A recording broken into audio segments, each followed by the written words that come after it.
السلام علیکم ورحمۃ اللہ۔ یہ کسی نے سوال کیا تھا کہ نبی علیہ السلام نے قبروں کو پکا کرنے سے اور اس کے اوپر گنبد بنانے سے جب منع کیا ہے تو سعودی عرب میں خود نبی علیہ السلام کی قبر کے اوپر گنبد کیوں بنایا گیا اور اس کو ابھی تک انہوں نے کیوں قائم رکھا ہوا ہے؟ تو اس کا یہ جو جواب دیا ہے، یہ میرے خیال میں یہاں بحرین میں ہوتے ہیں کہ مولوی جاوید صاحب ہیں۔ تو مجھے بہت ہی زیادہ دکھ ہوا کہ ایک عالم دین جب حق اور باطل کو آپس میں ملا دے اور اللہ کا کوئی وقار نہ ہو، اللہ کی کوئی عزت نہ ہو، اور پھر لوگوں کا خیال کرے اور مفادات جو دنیاوی ملتے ہیں الہ کا مسئلہ چھپانے کی وجہ سے ان کا خیال کرے، تو یہ بہت ہی بڑی بدبختی ہے۔ اور ایسے لوگوں کو اللہ تعالیٰ نے بڑی سختی کے ساتھ قرآن میں ان کی مذمت کی ہے کہ یہ وہ لوگ ہیں جن کے اوپر کتابیں لدی ہوئی ہیں گدھوں کی طرح، سمجھ لیجیے۔ بڑے سخت الفاظ ہیں، اور یہ الفاظ اگر نہ ہوتے تو آج ان علماء کی گرفت نہیں کی جا سکتی تھی۔ اور سورہ الاعراف کے اندر تو بہت ہی زیادہ سختی کے ساتھ ایسے علماء کا ذکر کیا اللہ تعالیٰ نے جو دنیا کی طرف جھک جائیں۔ تو ایسوں کی مثال وہاں تو ایسی کتے کی طرح دی گئی کہ دیکھو یہ رال لٹکائے کیونکہ دنیا کی طرف جھک گئے ہیں، اور اللہ کہتا ہے ہم نے اپنی آیات کا علم دیا تھا ان کو،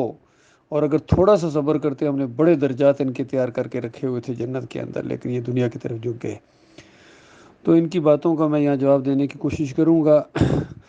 تو اس کا جواب یہ دے رہے ہیں، پہلی بات کہ یہ گنبد ہے، یہ ہے تو یعنی ناجائز ہے۔ حدیث اپنی جگہ ٹھیک ہے کہ نبی علیہ السلام نے فرمایا کہ گنبد نہ بنایا جائے، لیکن کیا کیا جائے، ترک بنا کے چلے گئے ہیں 668 ہجری میں۔ تو یعنی نبی علیہ السلام کے بعد یعنی ہجرت کے بعد 600 سال گزرے اور 68 سال اور گزرے، تو ایک بادشاہ نے، ترک بادشاہ نے بنایا، اور اس وقت کے علماء نے، اس وقت کے علماء آج کے علماء سے پھر برل بہتر تھے، جو کچھ تھے بھی انہوں نے مخالفت کی تھی، ان کا یہ غلط کر رہے ہو۔ تو آج کے علماء جو ہیں ان کے اندر وہ جرت بھی اب باقی نہیں رہی ہے، جب ایمان نہ رہے تو پھر یہی حال ہوتے ہیں۔ تو کہتے ہیں کہ اگر اس طرح گنبد گرا دیا جائے تو پھر تو پوری دنیا میں شور مچ جائے گا، مصیبت کھڑی ہو جائے گی، بڑا فتنہ برپا ہو جائے گا۔ اندازہ لگائیے، وہ فتنہ تو شرک ہے، شرک فتنہ ہے، اور کون سا فتنہ برپا ہو جائے گا؟ اور نبی علیہ السلام نے شرک اور کفر کا کلا کما کیا تھا، کسی ایک کو بھی نہیں چھوڑا کہ فلاں ناراض، حضرت ناراض ہو جائیں گے۔ ابراہیم علیہ السلام کی مورتی کو توڑ دیا، کبھی نہیں کہا کہ وہ اباؤ اجداد بنا کے چلے گئے تھے، نہیں، انہی کو تو توڑنا ہے، انہی کو تو ختم کرنا ہے۔ جب مسلمان ان گنبدوں کے اور بتوں کے محافظ بن جائیں تو بتاؤ پھر خیر کہاں سے آئے گی، کدھر سے آئے گی، کون حق بات کو بیان کرے گا؟ جب حق اور باطل کو علماء آپس میں مکس کر کے پیش کریں گے عوام کے سامنے، تو پہلا ظلم تو انہوں نے یہ کیا۔ حالانکہ یہ جو قرآن کے اندر آیا ہے کہ دیکھو الفتنہ تو اشد من القتل، اس کا ایک واقعہ بھی تھا کہ مسلمانوں سے ایک دفعہ ایک کافر وہ مارا گیا، اور یہ شک کی بنیاد کے اوپر، غلط فہمی کی بنیاد کے اوپر کہ رام مہینے کی یہ پہلی تاریخ ہے یا پچھلے مہینے کی آخری تاریخ ہے، یہ نہیں سمجھ آئی، اور غلط فہمی کی وجہ سے ایک کافر مشرک مارا گیا تھا۔ تو مشرکین نے بڑا پروپیگنڈا کیا کہ دیکھو جی یہ کہتے ہیں ہم مسلمان ہیں، ہم اللہ کے ماننے والے ہیں، احرام مہینوں کا انہوں نے کوئی تقدس قائم نہیں رکھا ہے، اور اس مہینے کے اندر انہوں نے قتل کر دیا۔ تو اس کا جواب اللہ تعالیٰ نے دیا ان مشرکوں کو کہ بے ایمانو، یہ جو تم شرک اور کفر کر رہے ہو یہ تمہیں کوئی نہیں نظر آ رہا، یہ فتنہ، تو یہ ایک قتل تمہیں اتنا زیادہ یاد آ گیا ہے؟ تو ساتھ ہی اللہ نے کہا یہ بات تو صحیح نہیں ہے، لیکن تمہارا جرم اس سے کہیں زیادہ ہے۔ تو اس انداز سے اللہ تعالیٰ نے اپنے مومن بندوں کا ساتھ دیا۔ تو یہ کہہ رہے ہیں کہ پھر تو فتنہ برپا ہو جائے گا، تو ان کو اتنی بھی سمجھ نہیں ہے دین کی بنیاد، ایمان کی، عقیدے کی۔ پھر کہہ رہے ہیں کہ دیکھو یہ تو صرف ایک غلطی ہوئی ہے نا جی، ان کی ایک غلطی کے اوپر آپ کہہ رہے ہیں۔ پاکستان میں تو اتنے زیادہ گنبد بنے ہوئے ہیں، اور وہاں جو کچھ ہو رہا ہے، بھائی وہاں جتنے گنبد پوری دنیا میں بنے ہیں اور ان کے اوپر جو کچھ ہو رہا ہے وہ اس کی وجہ سے ہو رہا ہے، اس نمونے کی وجہ سے ہو رہا ہے۔ کتنے لوگوں سے ہماری گفتگو ہوئی، جب ان کو کہا جائے پیر صاحب یہ گنبد بنانا صحیح نہیں ہے، یہ مزار پرستی، گنبد پرستی، یہ بت پرستی ہے، تو آگے سے کہتے ہیں اچھا کچھ دین کی ہوا لگی ہے، مدینے میں نبی علیہ السلام کی قبر کے اوپر گنبد ہے یا نہیں ہے، تو اس کو وہ دلیل پکڑتے ہیں۔ تو یہ معاملہ ہے اللہ کے بندو۔ یہ جب عبد الوہاب نجدی کے دور میں جب کتنے گنبدوں کو، کتنے مزاروں کو انہوں نے گرایا تھا، بڑے بڑے مزار تھے جن کو گرایا ہے، بڑا انہوں نے وہ کام کیا، لیکن ایک یہاں جب معاملہ آیا تو پھر گھٹنے وہ کانپنا شروع ہو گئے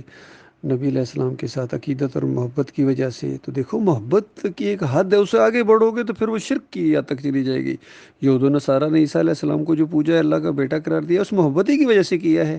اسی لیے نبی علیہ السلام نے فرمایا تھا کہ مجھے یہود و نصارہ کی طرح یعنی اتنا نہ بڑھانا کہ اللہ کے ساتھ یعنی شریک کرنا شروع کر دو۔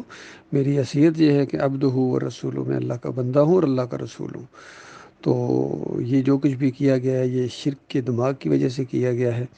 اور جو حفاظت اس کی جا رہی ہے، اس کو قائم رکھا جا رہا ہے، یہ بالکل شرکیہ دماغ کی وجہ سے ہے، اور یہ بہت ہی بڑا ظلم اور زیادتی اور حدیث کا انکار ہے، اور نبی علیہ السلام کی بہت بڑی گستاخی ہے۔ تو جس کی وجہ سے آج پوری دنیا میں مسلمانوں کو ذلت اور خواری اور فتنہ، کون سا فتنہ ہے جو ان کے اندر نہیں آیا ہے، اور کون سا فتنہ بھی ان کے اندر آنا ہے۔ ہر شرک ان کے اندر آ گیا، جو پچھلی قوموں کے اندر جتنے شرک تھے ان کے اندر آ گیا۔ کوئی ملک ایسا نہیں ہے، کوئی ملک جو شرک سے بالکل پاک ہو، گنبد سے پاک ہو، مزارات سے پاک ہو۔ باقی کم اور زیادہ کا معاملہ تو آپ کہہ سکتے ہیں، لیکن یہ کہنا کہ ان کے اندر شرک نہیں ہے، الحمدللہ الحمدللہ، یہ بہت بڑا ظلم ہے، یہ بہت بڑی علمی خیانت ہے، بلکہ منافقت بھی ہے، شرک بھی ہے اور منافقت بھی ہے۔ اور یہ کیوں نہ ہو، جب پیٹ دین کے ساتھ لٹکا ہوا ہے تو پھر یہ معاملہ تو ہوگا۔ یہ الہ کا مسئلہ چھپانے کی وجہ سے، شرک کو قائم رکھنے کی وجہ سے جو مال ملتا ہے ان کو، یہ اصل مسئلہ، یہ دنیا کی طرف جھک گئے ہیں، آخرت کی انہوں نے صبر نہیں کیا، ایمان اور عقیدے کو انہوں نے مذاق بنایا ہے، اور توحید کا انہوں نے بالکل بڑا انہوں نے ناقدری کی ہے، اللہ کی ناقدری کی، اللہ کو پیچھے کر کے، اللہ کے دین کو پیچھے کر کے اپنے پیٹ کو آگے کر دیا، اپنے علماء اور اپنے ان مشائخ اور اپنے سسٹم کو آگے کر دیا۔ تو یہ بہت برے انجام کے ساتھ پہنچے گا، ہمیشہ کی آگ کے اندر ان کو رہنا پڑے گا۔ جو بھی شرک کا رکھوالا ہے، خادم ہے شرک کا، اس کو ہمیشہ کی آگ میں رہنا پڑے گا، چاہے ہمارے ملک کے ہوں، وہ بھی بنے ہوئے اسی طرح شرک کے رکھوالے ہیں، جتنے بھی ہیں سارے،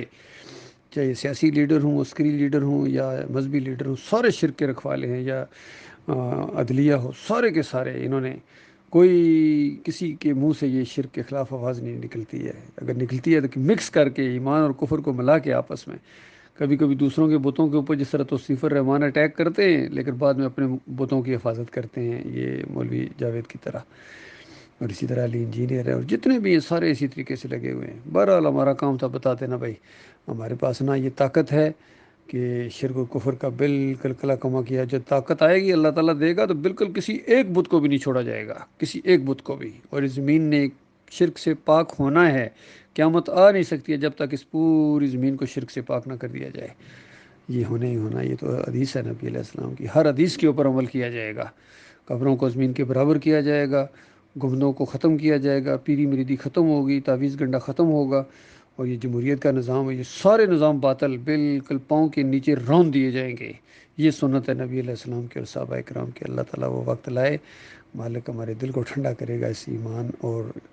عقیدے کی وجہ سے، اور شرک اور کفر کا جنازہ اٹھے گا انشاءاللہ، اور دعوت اٹھی ہوئی ہے الحمدللہ، بے شک ابھی تھوڑے ہیں لیکن دعوت اسی، ان کے کانوں تک یہ بات پہنچ رہی ہے،